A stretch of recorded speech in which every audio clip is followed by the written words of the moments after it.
The purpose of Scrum is to generate and increase value for their customers, their stakeholders, and themselves.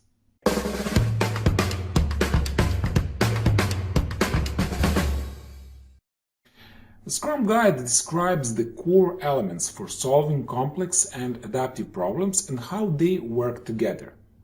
It helps us focus on solving our problems collaboratively and creatively.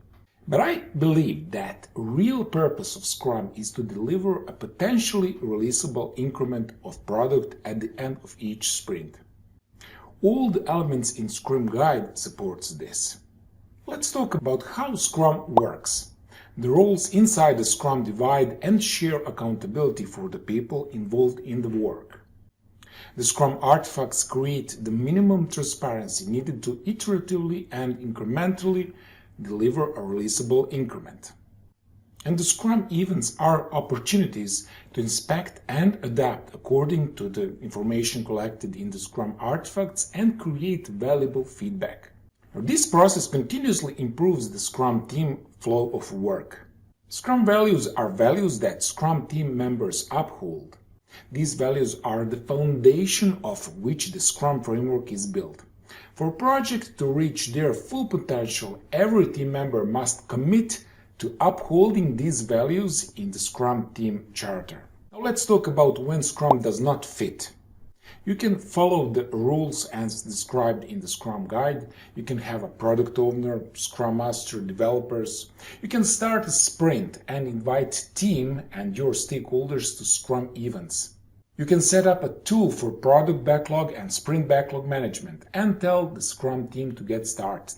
But if the why behind Scrum isn't understood properly, you have to understand that no real improvements will happen. What's even worse, your team members might even become irritated by Scrum, as they don't see the point behind all these rules.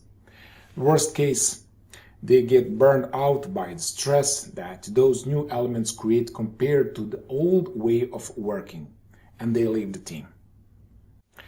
The Scrum Best Practice. First, you should talk with your team members about their challenges and where their current way of working isn't helpful or need to be improved.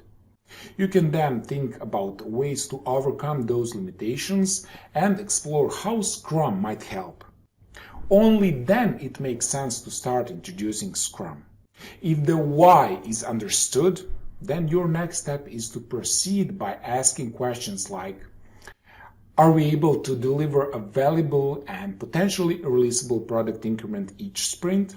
Or how can we improve our way of working together? This will increase team's motivation and lead to more happiness and a more humane workplace. And still be working according to the Scrum Guide. Not because Scrum Guide says so, but because it makes sense.